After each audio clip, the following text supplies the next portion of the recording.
want to mention 3 stories as parting advices. Inshallah, we have Sunday, we'll have the program. So about 3 stories, inshallah, which will give you some advice. Number 1 is Mansur Thani rahmatullahi alayhi. When he was graduating, we'd reached the end of their course.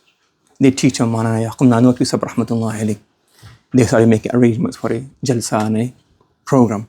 Our students are graduating, and we're going to have a program for them. So Mansur Thani rahmatullahi was a student at that time. So him and the other students, they found out that, okay, there's a jalsa happening. And the humility of the students, the understanding of responsibility that's going to lie upon them, they weren't happy, they weren't celebrating, they went to more of a panic mode because the responsibility was going to come upon them. Understanding that label and the title of being called an alim or being called a scholar. So they had a meeting and a mashura, and they said that, we need to tell this is not appropriate. So they made Mansur Thani rahmatullahi alayhi the representative, and he went to Mani Aqum Nanoti rahmatullahi alayhi, and he said, Hazrat, teacher, that you're doing this jalsa and you're graduating, but we're not capable of graduating. We're not worthy of this. And if you graduate us and people see us, we'll become a means of, aar and subba and humiliation for you and our teachers and the whole lineage and the whole chain of ulama. That people look at us and they will say that we're ulama, whilst in reality we're nothing. So this is the humility. And not only humility, when a person, his ilm increases, his tawadu increases, he understands the responsibility of being a scholar. He doesn't just think, oh, really, yeah, happy. He just thinks this is a responsibility. So yes, there's also a farah. فَبِذَلِكَ فَلْيَفْرَحُوا. Allah given tawfiq. So we should be ungrateful to Allah's tawfiq. Allah subhanahu wa ta'ala has given us the ability to finish many books of hadith, and he completed Quran from beginning to end. We've done books of fiqh. It's a great tawfiq. You should be happy for this as well. فَبِذَلِكَ فَلْيَفْرَحُوا. But also you have this responsibility and understanding that it's not just, that's it, we've done, we finished. It comes a great responsibility. And I don't know if I've never mentioned the other part. There has Hazrat Thani rahmatullah mentioned the whole story in another place. He says then, he got angry at us and he said, no, you don't understand your value. The teacher had so much trust in his students that when you leave from here and you start doing work, you understand what your value you have. And he was so confident in his students. He was so confident in his students. In the jalsa, when the jalsa did take place, the Thani rahmatullah alayhi said, the Mana Yaqub rahmatullah alayhi, he said, I taught these people all of these funun, all of these sciences, and I have confidence in my students. And in the same jalsa, he said that if anybody wants to test them, test them. He had that much confidence in his students and how he had taught them. So this was a level of trust the teachers had in their students when they conduct themselves in a particular way, academically, in terms of akhlaq, in terms of their behavior, in terms of understanding that these people we can trust. So whether you consider yourself to be an alim or not, whether you consider yourself to be an alima or not, a muallima or not, people will consider you to be a alima, muallima, a maulana, a sheikh. So you have to behave as such.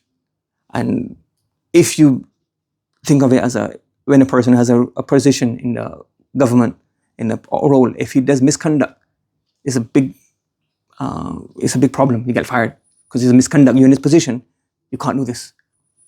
Allah says, regarding azwaj mutahharat, that yudhaf lahum al-adhab. But azwaj mutahharat ummahatul mu'minin. They have great virtue, and nobody can match their virtue. No lady can match what they have done for Rasulullah sallallahu alaihi wasallam. Similarly, Allah says that if you do something wrong, yudhaf lahum al-adhab. I can't remember the example first, but Allah will multiply the punishment for you. So you have a great virtue. With this virtue comes great responsibility. Second story is that any shortcoming that you have, many of you are still young, you may have a chance to teach, you may have a chance to go to the iftar, you may have a chance to do something else, teach somebody else. Maulana Mufti Sayyid Sahib Palanpur rahmatullah alayhi, he mentions his story. He said that he's a very honest person. He just says what he needs to say. He goes, "Maine kuch padha nahi pehle 4 saal. I wasted my time. I went from here to there, and then I went to Saharanpur. And he goes, I liked riding a bike.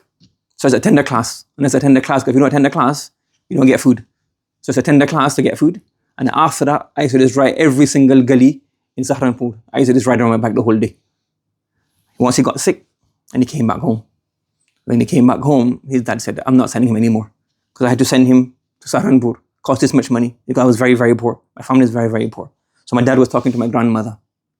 And he told my grandmother, I'm not sending him back anymore. He's not reading, he's not studying, he's wasting my time. I sent him this much money to go, this money to bring him back. He got sick, this much money. And he said, I was in bed lying down. And when I heard this, Allah subhanahu wa ta'ala put in my heart that I need to study. So at that time, so Mufti Sahib Palanpur, those of you who are aware, rahmatullahi alayhi, rahmatan wasiya, almost every student who knows Urdu to some extent will benefit from him. He's left Shuru on Hujjatullah al-Baligha, on Bukhari, on Tirmidhi, Nukhbatul Fikr, and his tadrees, the amount of ulama he left behind, and his tadrees, the way he would teach, and his ilm was extra, Hidayatul Quran, tafsir. He's written Taysir Bayan al-Quran. So all of these things, but he said I didn't do it. For 4 years I didn't do anything. That night, I decided I'm going to study. So next morning I went to my dad and said I'm going to study. My dad wasn't interested. He said, okay, jao. He took my hand and he said, okay, go. And then from that day I went back to Saharanpur. When I went to Saharanpur, I tried to study Mullah Jami. I don't know anything. I couldn't figure out anything. Because if I was studying Nahwa Mir, Hidayat al-Nahwa, and Kafia, how am I going to study Nahwa Mir? Just Mullah Jami. So I was completely lost. So I started back from, I went to my friend in class who was a top student at that time. I said to him, I don't understand anything. So he goes, you don't understand anything because you haven't studied Nahwa Mir properly. So he said, I started from Nahwa Mir. He taught me Nahwa Mir outside of class. Then after he taught me Hidayat Nahwa. He taught me Kafia. And he goes, I worked so hard that 1 year that I came second. And the other student who taught me, he came first and I came second. And he goes, from that day, that night when I came back to Saharanpur, I didn't take the bike until today. And he goes, those people know me from when I was younger, but when I was younger, for those first 4 years, they know that I wasted my whole time. And from that day till today, when I'm teaching, he's become the Shaykh al-Hadith and the teacher in the Sadr Mudarris, the head teacher in Deoband. I didn't waste any time. And he goes, even after I graduated, I was weak in some subjects. I made up for some subjects. I was still weak in some subjects. Because when I was teaching, that's when I took the opportunity to strengthen myself. He said I was weak in adab, Arabic literature. I would write out the text. I would write out the af'al, the silat, all of these things. So even if you have some weakness left, it's not the end. When you're teaching, when you can study, when you're young, where the places you go, there's also a possibility for you to make up anything. But all of these don't come with intentions and emotions. It comes with calm. Roll up your sleeve and get down to business. And it's also an advice for students who are still studying first year, second year, third year. You can still make up and put things in place. And the last piece of advice I can give you is based on the thawb that I'm wearing today. This thawb, this jubbah that I'm wearing today. Last year I took it to Umrah. I went through my wardrobe and I thought, some of jubbahs, all of them good, alhamdulillah, they're still wearable. But the ones that are a bit older, I'll get rid of them. And when I go, I'll wear it in Medina Munawwara. And then I'll give it to the poor. They need it. Give it to them, it's still in good condition, it can be worn, but I buy some new ones and that, these are the poor. So it had no nisbah, it had no value. But then, the day my mom passed away, I was wearing this jubbah. And this jubbah, then, this jubbah I was wearing, it went into the grave in Jannatul Baqi. It went inside of Medina Munawwara. All the dirt of Medina Munawwara and all the soil came onto this thawb. So just as Imam Shafi rahmatullah said, tabarruk Imam Ahmad rahmatullah alayhi, his thawb. Just the attribution that this thawb is going to be given away. I will never see it ever again, I will remember it again. But this thawb is linked. It was attributed that this is as close as I could get to Medina Munawwara, this thawb.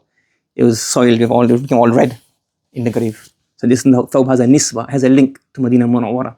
So it will stay in my wardrobe as long as I live. Similarly, we have no value. I have no value, you have no value.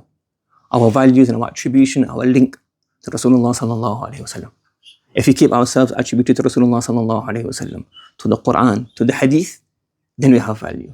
The day we don't keep that nisbah, because it's in Urdu, us nisbah ki laaj na rakhe. The day we don't keep that link in our minds, then we will get given away as well. We'll have no value and this will be given.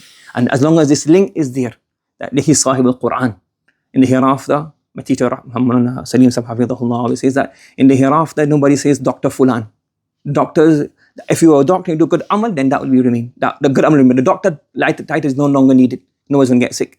Engineer, if you as an engineer you do good deeds, using engineering as using it, you will get reward for the good deeds that you do. But the only title is Sahib al-Quran. يقال Sahib al-Quran. اقرأ واتركي. So this nisbah that you have, that Allah has given you this nisbah and joined you and linked you to Hadith, He's linked you to Quran, He's linked you to that chain of ulama. So you have to value this chain. The moment that chain goes away, then they have no value. And the last thing on a lighter note, or not lighter note, but you thought you had no more exams, no? But for graduation is one more exam.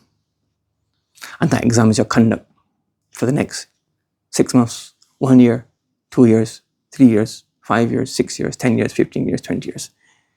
If you graduate, you can give you the marks, that you can print out the marks that you've received. But the next exam is the main exam. How you conduct yourself when you leave from madrasa. How you conduct yourself. If you stay on the way of the Ahlul Sunnah wal Jama'ah, you stay on the way of the Salaf, the way of the Tabi'een, the ulama of the past, and you stay on the way, taqwa, wara, ittiba' sunnah, love for the hereafter, abstinence from the dunya, ishaat of deen, ishaat of ilm, spreading knowledge, then you will pass your exam. But that exam, I don't know the questions are going to come. You will have different tests, different tribulations, different ways you have to traverse, different paths you have to traverse. And that exam will come. I don't know the questions for that. That's an external exam, not internal exam. I didn't write the exam. The exam's going to come. And you have to pass those exams. If you fail those exams, then you say, no, he's not graduated. He's graduated, he's finished his studies here 6 years. But he's not achieved you can't call him an alim. Can't come an alimak. He can't be from there. He's not linked to that. If you pass that, you maintain this, you pass this, then you will say. So yes, you finish your academics here, but the other test is remaining. The other test is there. And that's up to you to pass. If you pass that test, then you say, yes, he's an alim. She's an alima. If you fail that test, so I hope we've trained you enough. I hope we've taught you enough that you're able to pass those tests, many tests that will come. And it's not just one exam. It's not just 2, it's not just 3. It will last forever and ever until you reach your grave. So may Allah subhanahu wa ta'ala keep us all from the ulama rabbaniyeen, and make us from the ulama rabbaniyeen, keep us from the ulama rabbaniyeen, make us from those who keep linked to this, keep ourselves attributed to ilm, amal, to the ilm, to the ulama, to the Quran, to hadith, and to the deen of Allah subhanahu wa ta'ala. And I may say, wa akhir da'wana alhamdulillahi rabbil alamin.